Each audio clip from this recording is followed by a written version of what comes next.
Pontualmente 12:30, começa agora o Meio-Dia Catarina, dessa segunda-feira, dia 30 de outubro. Seja muito bem-vindo e sempre lembrando que aqui você tem espaço sim para se manifestar. Para isso, basta acessar uma de nossas redes sociais, Twitter e Instagram, @Meio-Dia Catarina. A nossa fanpage no Facebook é /Meio-Dia Catarina. Você também pode mandar o seu recado através do nosso WhatsApp, 48 99608 7554. Muito obrigado pela sua companhia.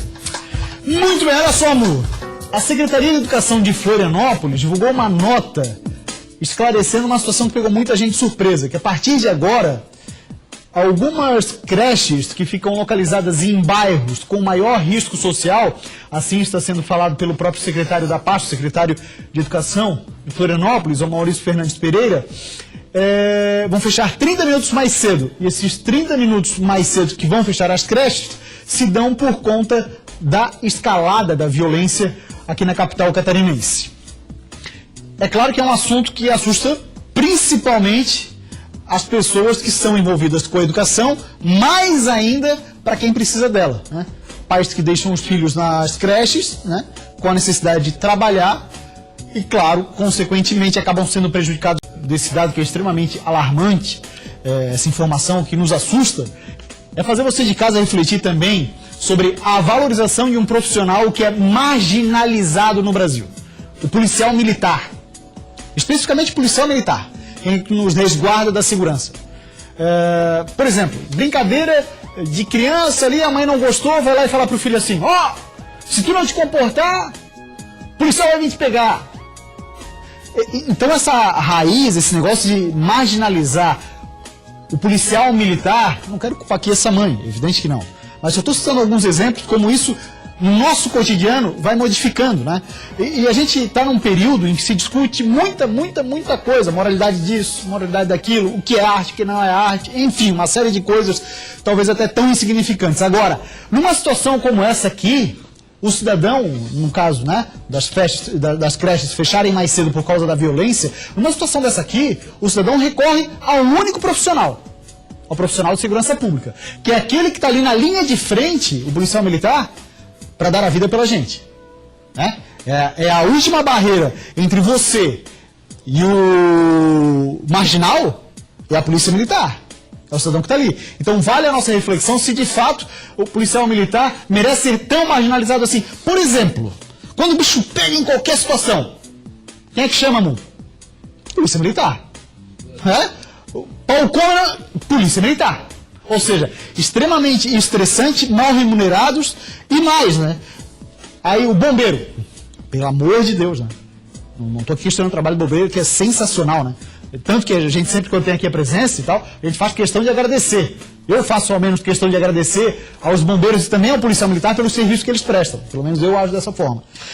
Mas o bombeiro, ele é muito lembrado assim como o salvador da vida e tal. E o policial militar, ele não tem esse mesmo entendimento, infelizmente. E aí, infelizmente, parte disso, tenho consciência absoluta, é também da questão onde, em qualquer setor, como no jornalismo, como na política, na medicina, na área jurídica, no tribunal, enfim, né?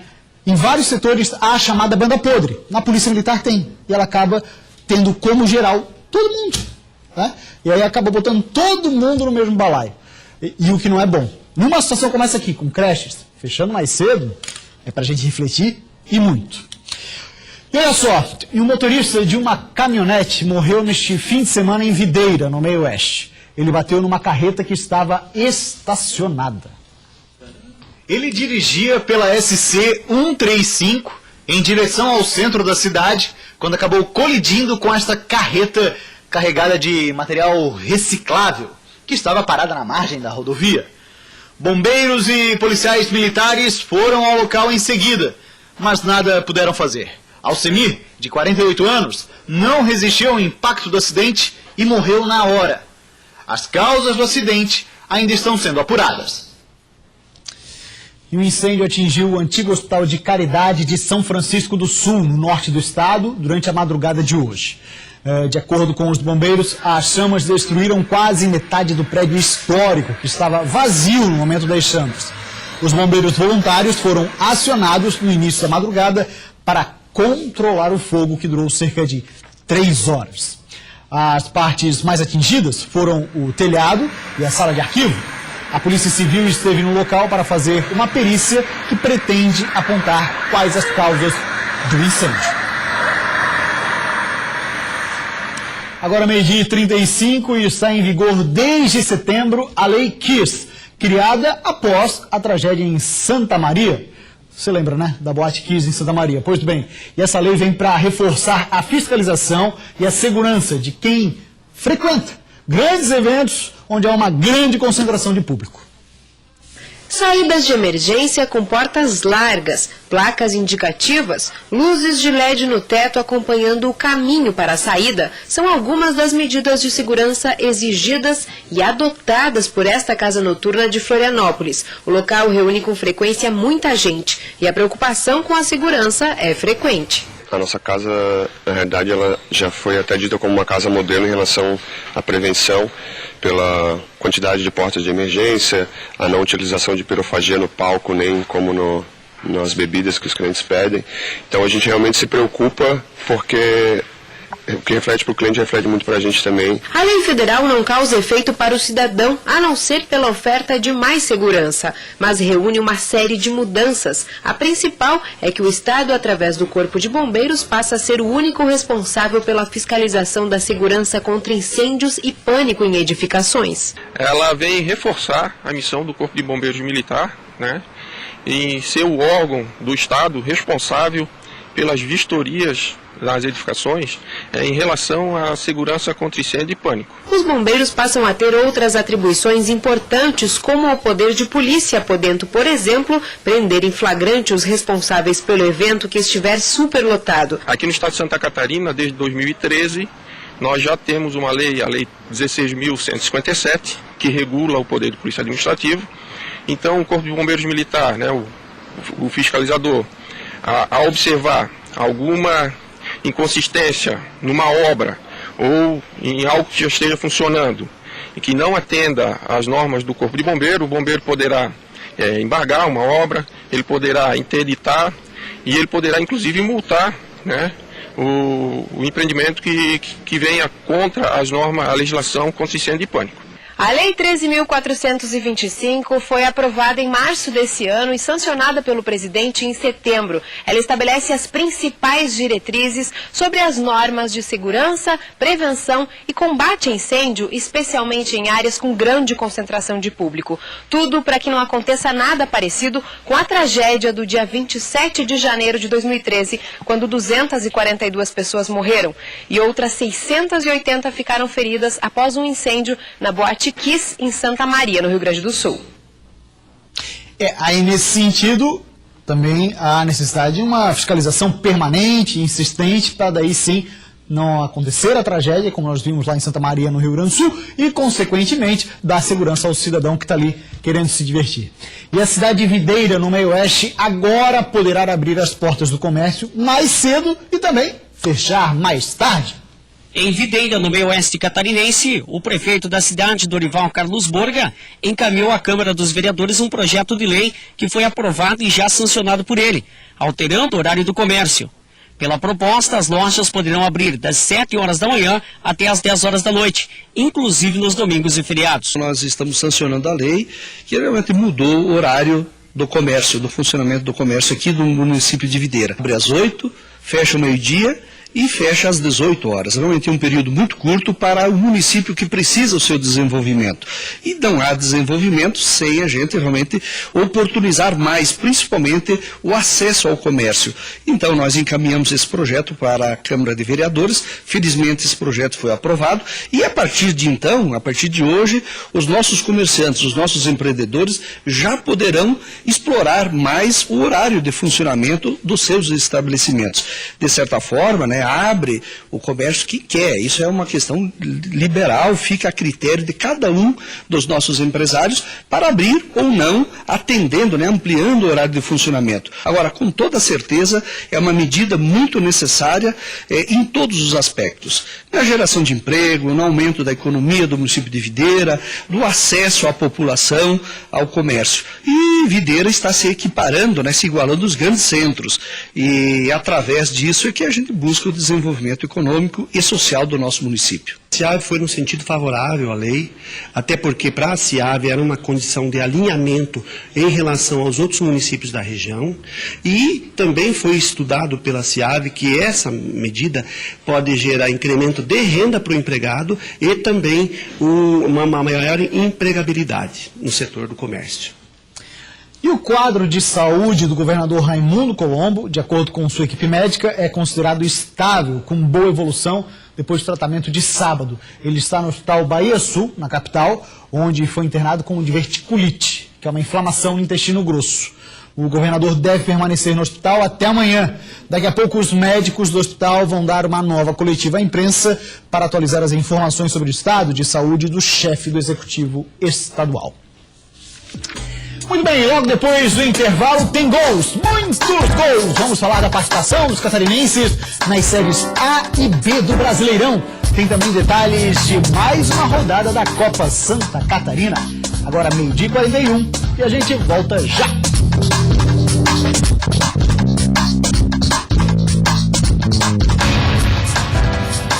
Meio-dia 44, voltamos com o Meio-dia Catarina e abrindo espaço para quem interage conosco via WhatsApp. Mandar um grande abraço para o Diego de São Martinho, disse que está ligado no programa, e também para o França, do bairro Rio Grande, havaiano, dizendo assim, ó: Rio Grande, o bairro que fica em Palhoça. Já estou me conformando com a Havaí na Série B do ano que vem. Não ganhar dos reservas do Grêmio é pra acabar. Você vai se manifestando na sequência, mais interatividade via o nosso WhatsApp e também outras redes sociais. Muito bem, vamos lá então de Série A do Campeonato Brasileiro, pois nós tivemos nesse fim de semana a 31ª rodada e com a participação dos catarinenses. Olha só, Atlético Paranaense e Chapecoense jogaram no sábado e ficaram no 0x0 lá na Arena da Baixada. Outro empate envolvendo times catarinenses foi 2x2 para Avaí e Grêmio. Falar agora da Série B do Brasileirão, 32ª rodada, resultados pelo menos bom para o Figueirense, que venceu o CRB por 3x1 no estádio Orlando Scarpelli na sexta-feira, e também na sexta, só que um pouquinho mais tarde, o Paysandu derrotou o Criciúma pelo placar de 1x0. Vamos dar uma olhadinha como é que foi então esse empate de 0x0 entre Chapecoense e Atlético Paranaense na Arena da Baixada? Oi, Rodaí. Ainda sonhando com vaga na Libertadores, o Atlético enfrentou a Chapecoense na noite de sábado na Arena da Baixada. O Atlético, encaixado na marcação do adversário, apostava nas bolas aéreas. Foram 27 cruzamentos no primeiro tempo, sendo 6 deles certos. A Chapecoense não se arriscava e ganhava tempo sempre que possível, mas teve a melhor chance antes do intervalo. Bate e rebate na área e Thiago Heleno salvou o Furacão. Na segunda etapa, o jogo seguiu na mesma. A melhor chance saiu dos pés de Nicão, que acertou lindo voleio e Jandrei fez grande defesa. Na boa jogada do ataque atleticano, Sid Clay cruzou para Wanderson, que exigiu outra bela defesa de Jandrei. Apostando nos contra-ataques, a Chape ainda teve boas chances, com Wellington Paulista no cruzamento de Apodi, que Wanderson quase fez contra, e na boa chegada de mas nada de gols na arena. E mais uma vez, o Atlético saiu de campo sob vaias da torcida. Lembrando, o próximo jogo da Chapecoense é no fim de semana em casa, vai receber a equipe do Sport Recife. Vamos ver então como é que foi agora o jogo entre Avaí e Grêmio. Por 2 vezes o Leão da Ilha esteve atrás no placar. Quase 10 mil torcedores foram até a ressacada para assistir o duelo entre catarinenses e gaúchos. Os visitantes abriram o placar depois desse passe de Everton para Rafael Thierry. 1x0 Grêmio. Nesse lance, o árbitro confirmou a marcação do assistente e anulou o gol de Bressan. 3 minutos depois, Pedro Castro arriscou um chute e fez um golaço, 1 a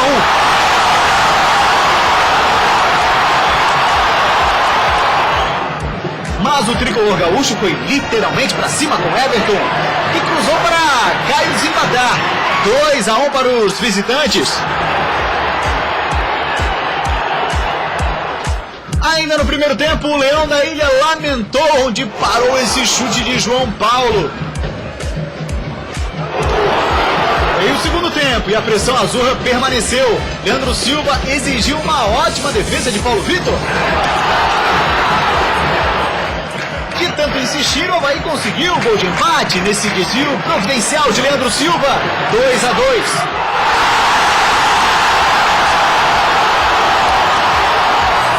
Os catarinenses ainda tiveram essa chance com o Maurinho.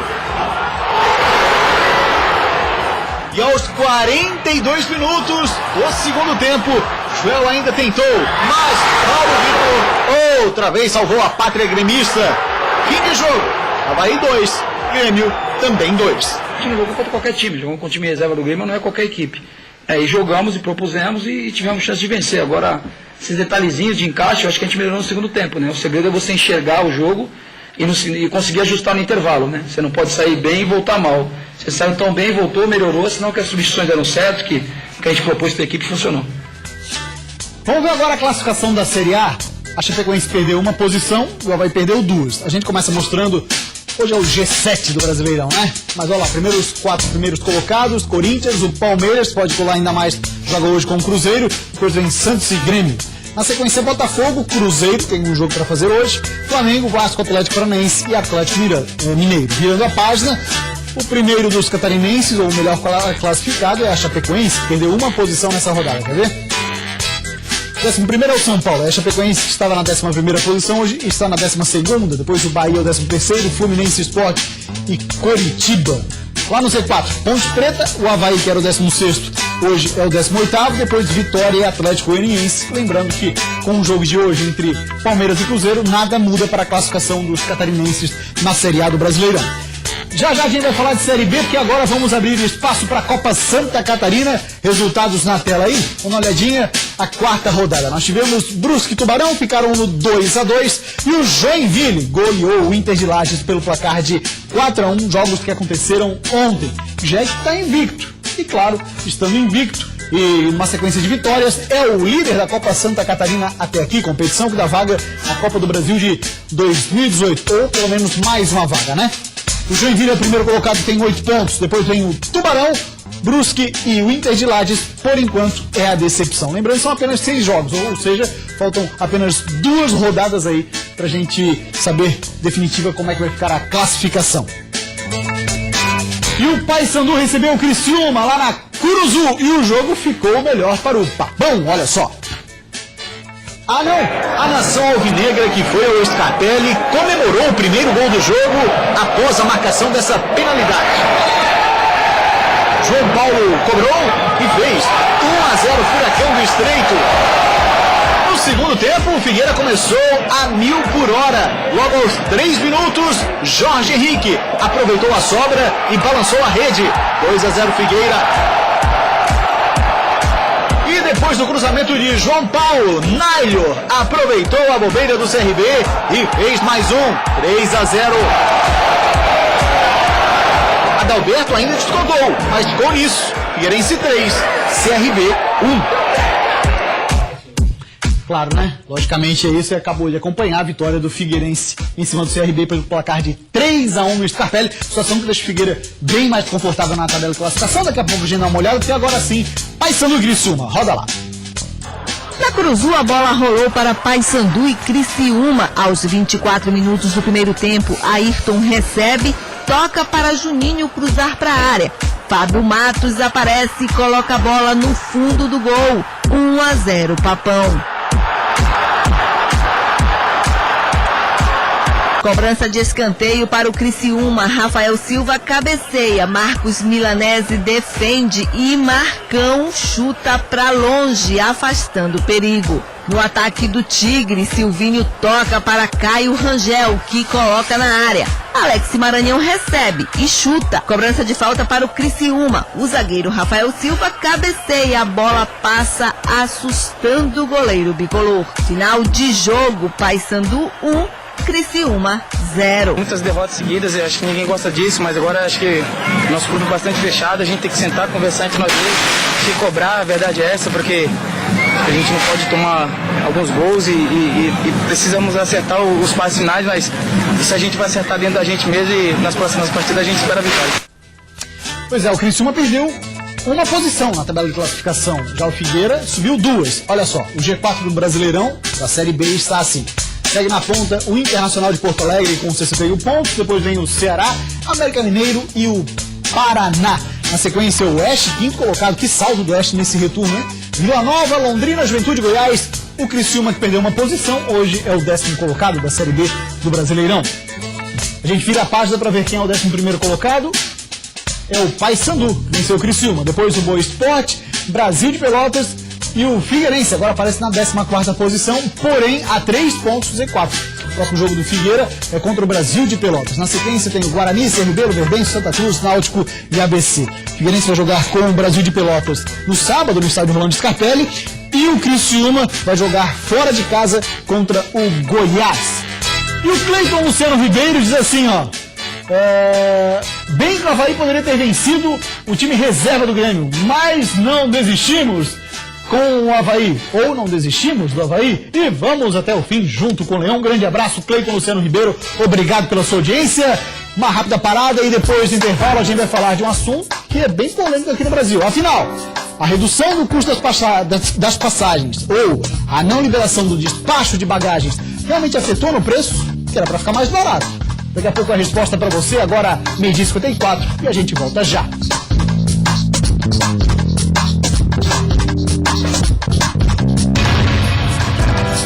Muito bem, e o Procon Nacional deu prazo de uma semana para que a Associação das Companhias Aéreas do país prove a informação divulgada pela entidade de que as passagens aéreas ficaram mais baratas depois do início da cobrança pelo despacho de bagagens.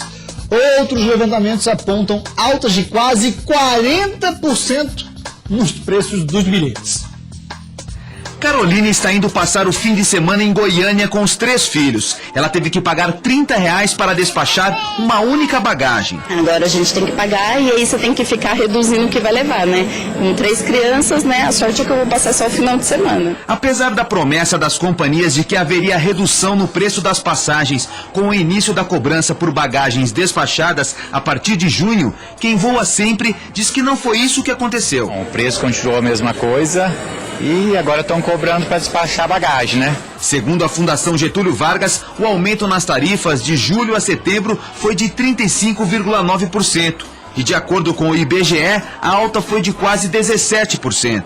Já a Associação das Empresas Aéreas diz que as passagens ficaram de 7% a 30% mais baratas desde que as bagagens despachadas começaram a ser cobradas. Diante dos dados contraditórios, o Procon quer que a ABAR dê acesso às planilhas, relatórios e à metodologia usada na pesquisa para comprovar a redução. A entidade tem 7 dias para responder. O objetivo da Fundação Procon é justamente querer saber qual é o parâmetro que a ABAR usou para que esse preço, que ela fornecesse esse preço para o consumidor. Porque, pelo que nós temos, pelos documentos que nós temos, esse preço é irreal. O que deixa o passageiro ainda mais confuso é que cada companhia adotou uma política própria de cobrança pelas bagagens. Assim como no valor das passagens, há preços diferentes nas compras pela internet, no autoatendimento e no balcão. Por isso, na hora de comprar os bilhetes, é preciso ficar atento e ver se a passagem já inclui a franquia de bagagem, para que o viajante não seja surpreendido com uma cobrança na hora de despachar as malas, o que geralmente é mais caro. Ele tem que pegar na internet o preço da passagem, tem a passagem light, tem a passagem sem bagagem, tem a passagem com bagagem, e até ter 23 quilos. Né? Então ele tem que ver quanto lhe custa e quanto ele vai levar de bagagem e qual o preço da bagagem. Muito bem, o Meio-Dia Catarina de hoje fica por aqui. Para você, uma ótima tarde de segunda-feira e até amanhã.